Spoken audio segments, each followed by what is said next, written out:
Bien le bonjour, bien le bonsoir, j'espère que vous allez bien. Dans cette vidéo, on va voir des témoignages qui nous viennent de Reddit.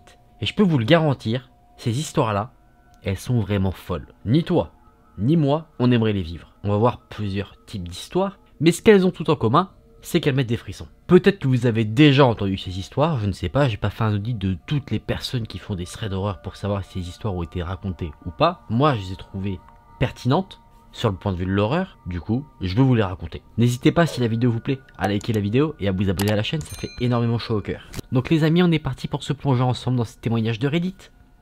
Dans cette première histoire, on va voir le témoignage de Jordi. Jordi avait l'habitude, avec sa future épouse du nom d'Amanda, de se faire des petites soirées chill devant un film après une longue journée pour se détendre. Ils vivaient dans un petit quartier résidentiel sympathique, en dehors de la ville. Lui, il vivait juste en face d'une petite église, et derrière cette petite église, il y avait un cimetière. Personnellement, j'aimerais pas vivre à côté d'un cimetière, même si en soi, je l'ai déjà fait. Le quartier est plutôt calme, il y a juste un petit hic, c'est que certains voisins ont des animaux de compagnie. Un des voisins a un chat, donc aucun souci là-dessus, mais un autre voisin a un chien. Et un chien plutôt bruyant qui a tendance à aboyer. Malheureusement pour Jordi et sa copine, il aboie régulièrement, notamment le soir, et du coup ils ont déjà eu plusieurs pensées vis-à-vis de ce voisin. Ils ont déjà pensé à aller le confronter, ou sinon carrément à porter plainte pour une sorte de tapage. Mais bon, Jordi et sa copine ne veulent pas être le type de voisin très relou à aller voir les gens parce qu'ils font trop de bruit. Donc c'est pour ça qu'ils l'ont jamais fait en soi. Mais au moment des faits, il est à peu près 22 h, donc il fait vraiment nuit noire à l'extérieur. Jordi et sa copine allaient lancer leur film quand ils ont commencé à entendre un bruit venant de l'extérieur. Le fameux chien commence à aboyer vraiment très fort. En soi, tu peux pas faire grand chose quand ça se passe, à part patienter, attendre que le chien se calme. Au bout de 5 minutes, Jordi, il en a ras-le-bol. Il se lève du canapé et il se dit: je vais aller voir chez le voisin, je vais lui dire de calmer son chien. Gentiment, évidemment. Jordi sort de sa maison. Amanda, elle, le suit mais attend devant leur logement. Jordi arrive dans l'allée du fameux voisin. Et là, il se rend compte d'une chose.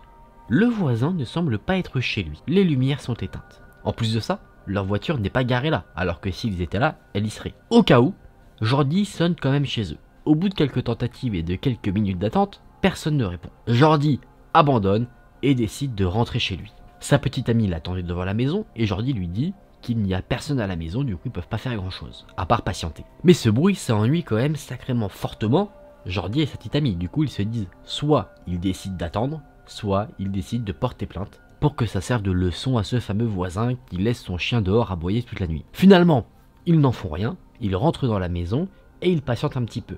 Et les aboiements du chien s'arrêtent à un moment donné, au bout de quelques minutes d'attente. Jordi et Amanda sont très heureux, ils rigolent, ils soupirent, ils se disent enfin on va pouvoir regarder notre film tranquillement. Sauf que 5 minutes après avoir dit ça, le chien se remet à aboyer. Mais là Jordi remarque quelque chose.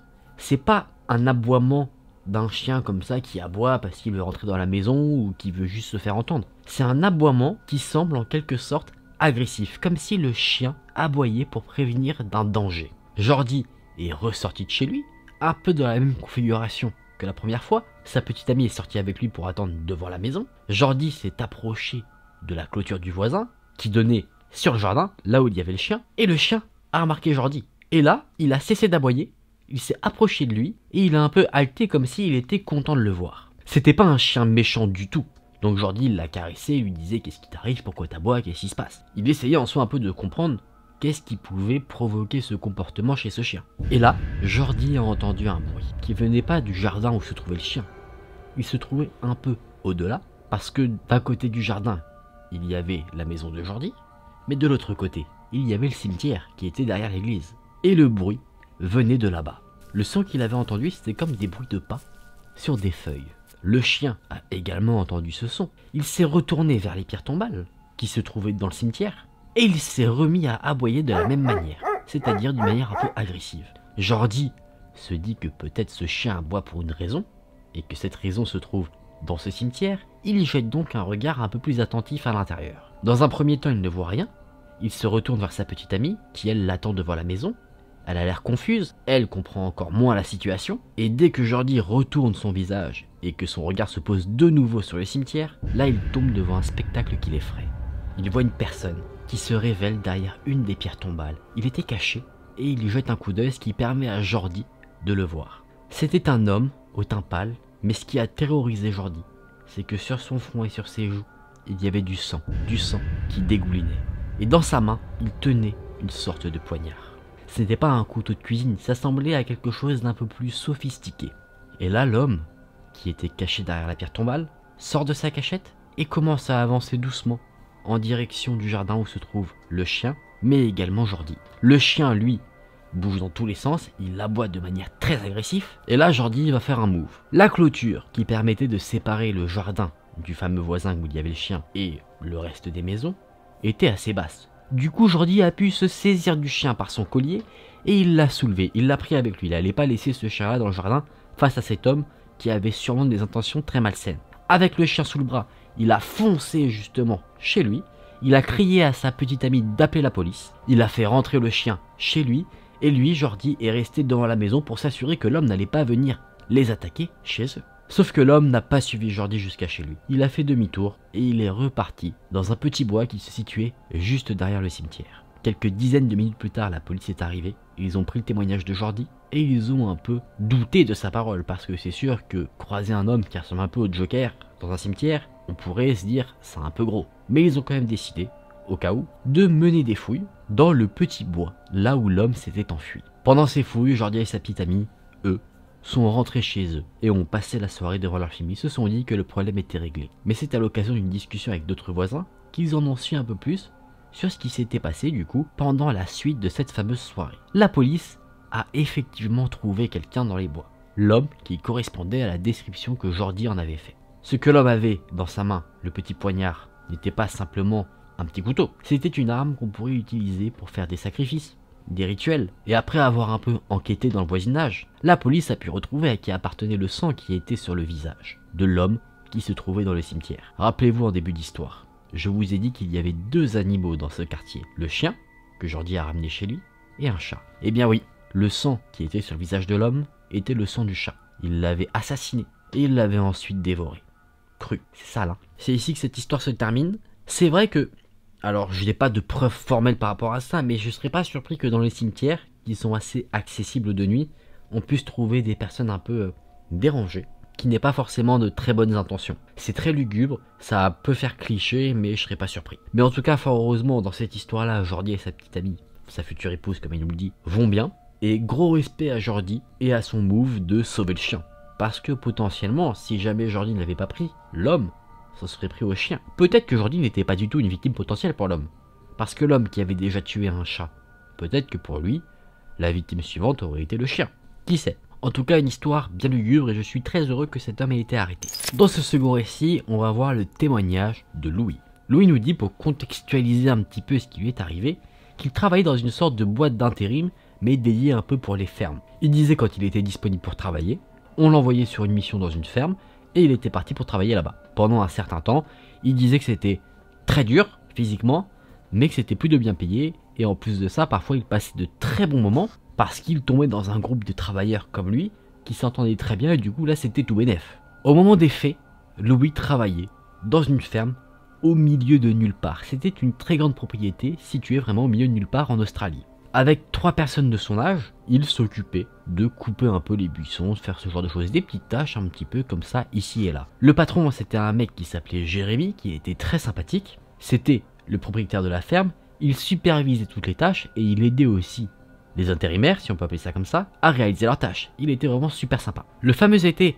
où Louis travaillait dans cette ferme, il faisait vraiment très chaud, donc une journée où il faisait particulièrement chaud, le propriétaire de la ferme a autorisé les travailleurs à prendre leur journée. Sympa. Pour recontextualiser encore un petit peu, les travailleurs y restaient plusieurs semaines sur la propriété. C'était pas genre ils y allaient comme ça, ils rentraient chez eux le soir, c'était ils restaient vraiment un certain temps sur place. Tout le monde a donc son après-midi. Ce fameux Jérémy propose au groupe de travailleurs, dont Louis, d'aller sur sa propriété, là où il y a un terrain d'eau où les gens pourraient se baigner. Il n'y a que Louis qui est partant, les autres préfèrent se reposer à l'ombre, du coup Jérémy et Louis partent en direction de ce fameux point d'eau. Ils ont donc pris un des camions de travail et ils sont partis. C'était un terrain plutôt vide. À part la ferme, il n'y avait pas d'autres structures, il n'y avait pas forcément de paysage, c'était assez plat, c'est important.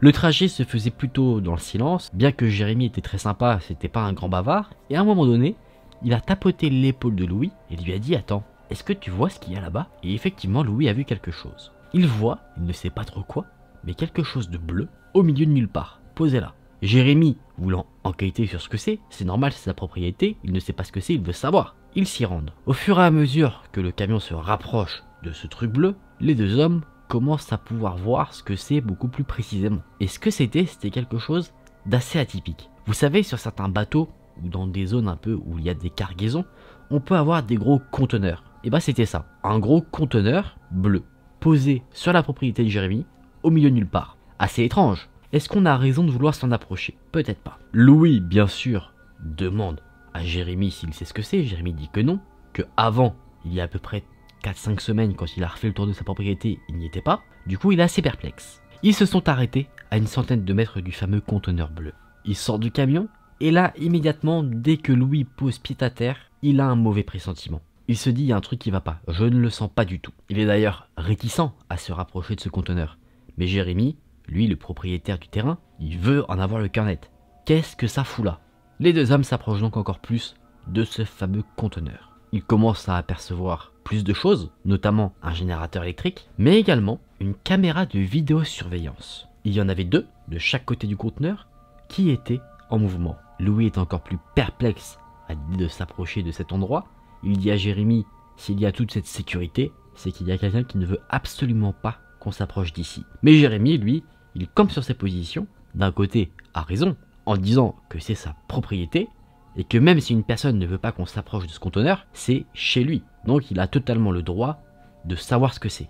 Jérémy voulait donc entrer dans ce fameux conteneur. Et bien qu'il y avait l'air d'avoir une certaine sécurité mise en place, il n'y avait qu'un petit cadenas qui bloquait la porte du conteneur. Et Louis et Jérémy, dans leur camion, avaient tous les outils qu'il fallait pour détruire ce cadenas. Ils sont donc allés les chercher et ils ont forcé l'entrée de ce fameux conteneur. Ils ont pu rentrer enfin à l'intérieur et découvrir ce qu'il y avait. Déjà, il faisait froid. Louis apercevait dans la pénombre du conteneur qu'il y avait des sortes de petites LED ici et là, et il entendait un bruit. Vous savez, le bruit qu'on pourrait entendre quand un ordinateur travaille pas mal, le bruit des disques durs qui chauffent un petit peu, vous voyez ce que je veux dire? Et il trouve un interrupteur qui permet d'allumer l'ensemble de l'intérieur du conteneur.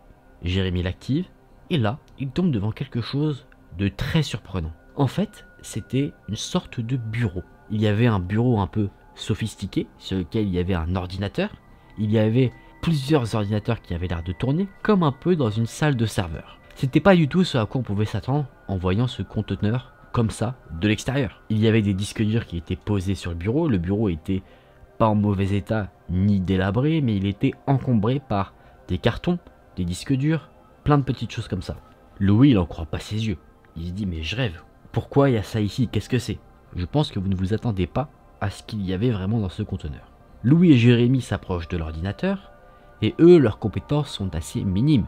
Ils connaissent la bureautique, les réseaux sociaux, Internet, mais ils s'y connaissent pas du tout en développement, en code. Et je dis ça parce que sur l'écran d'ordinateur, c'était ce qu'il y avait à l'écran en soi. C'était une sorte d'écran noir avec des lignes de code qui s'écrivaient, c'était assez complexe. Louis ne sait lui-même pas trop décrire ce qu'il voyait. Mais en tout cas, c'était pas un écran d'ordinateur comme on pourrait avoir au démarrage d'un PC. Du coup, Louis abandonne l'idée de fouiller l'ordinateur. Mais il y a quelque chose qui capte son attention derrière le bureau. Prudemment, il s'en rapproche. Après, il sait qu'il n'y a personne dans le conteneur parce qu'il n'y a pas de cachette non plus où quelqu'un pourrait se mettre pour essayer d'attaquer Louis. Et du coup, il arrive enfin au fameux carton. Et à l'intérieur, il trouve d'autres disques durs, mais également quelque chose qui va le terroriser. Ces boîtes en soi étaient remplies d'éléments qui mettaient en avant des enfants dans des positions assez obscènes. Je peux pas trop le dire comme ça parce que je pense que YouTube n'aimerait pas trop et démonétiserait la vidéo. Mais voilà, vous avez un peu l'image. Clairement, ce conteneur n'appartenait pas à quelqu'un de bienveillant. C'était sûrement quelqu'un qui proposait des trucs en rapport avec les enfants sur le dark web. Mais le truc, c'est que c'était très organisé, ça faisait très petite entreprise dans ce conteneur. Tout était bien organisé. Vraiment, c'est comme si quelqu'un s'était installé là et avait fait son petit bureau sur le dark web, ici, au milieu de nulle part. Louis est paniqué, il fonce voir Jérémy, il lui dit ce qu'il a vu. Il le traîne dehors et il lui dit « faut qu'on parte ». Là, qu'est-ce qu'il faudrait faire? Il faudrait appeler la police. Sauf que la propriété de Jérémy était très grande. Il n'y avait pas une couverture cellulaire sur toute la propriété. Du coup, pour appeler, il fallait absolument rentrer à la ferme de Jérémy. Et c'est ce que font nos deux amis. Ils rentrent dans le camion et ils se précipitent à la ferme pour appeler la police. Sauf que bien sûr, la ferme est isolée, je vous l'ai déjà dit. Donc pour se rendre sur les lieux et ensuite aller là où il y avait le conteneur, ça prendrait du temps. Les policiers sont arrivés à peu près une demi-heure après qu'ils aient été appelés de la ferme de Jérémy. Louis et Jérémy racontent ce qu'ils ont vécu. Les policiers ont du mal à les croire, mais ils décident quand même de les suivre pour voir ce qu'il y avait dans ce fameux conteneur. Sauf qu'en arrivant sur place, l'endroit est maintenant différent. Le conteneur est en feu. Louis et Jérémy avaient des petits extincteurs dans leur voiture, mais ça n'a pas forcément aidé à réduire le feu. Et du coup, les pompiers ont été appelés ensuite, qui ont pu, eux, éteindre justement l'incendie du conteneur.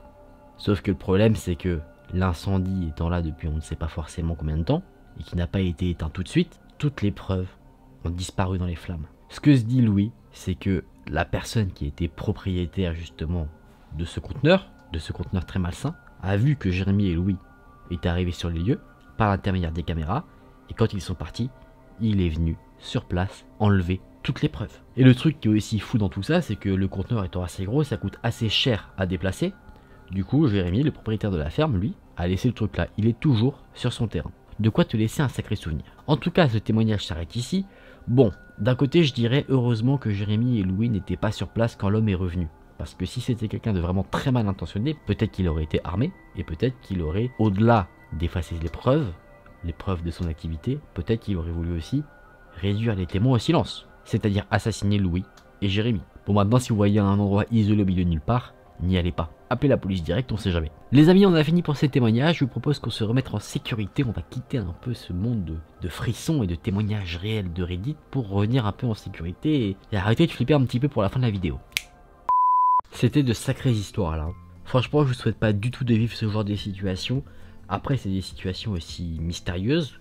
Des rencontres, je pense, qui te marquent à vie. Même si en soi, dans la seconde histoire avec ce fameux conteneur bleu au milieu de nulle part, il n'y a pas eu de rencontre malsaine. Mais je suppose que s'il y avait eu rencontre, ça aurait été très problématique. Donc fort heureusement que Louis et Jérémy, dans leur histoire, n'ont pas rencontré l'homme qui était l'occupant de ce lieu. Non, mais c'est des histoires très sympas parce qu'elles reprennent en plus des éléments un peu différents. C'est pas forcément que des trucs en lien avec une visite d'appartement, c'est pas que un stalker, c'est vraiment des trucs différents. Du coup, ça permet un peu de varier les plaisirs et ça, je trouve ça vachement sympathique. Et j'espère d'ailleurs que vous aussi. D'ailleurs, si vous avez aimé la vidéo, n'hésitez pas à me le faire savoir en likant la vidéo. Si vous aimez mon contenu et que vous n'êtes pas encore abonné à la chaîne, n'hésitez pas à vous abonner. Moi, ça me soutient vraiment énormément. Et comme ça, vous serez au courant de toutes les prochaines vidéos à venir. Moi, je vous souhaite une très bonne journée, une très bonne soirée. Prenez soin de vous, c'était avec Anne, je vous fais des bisous. Salut!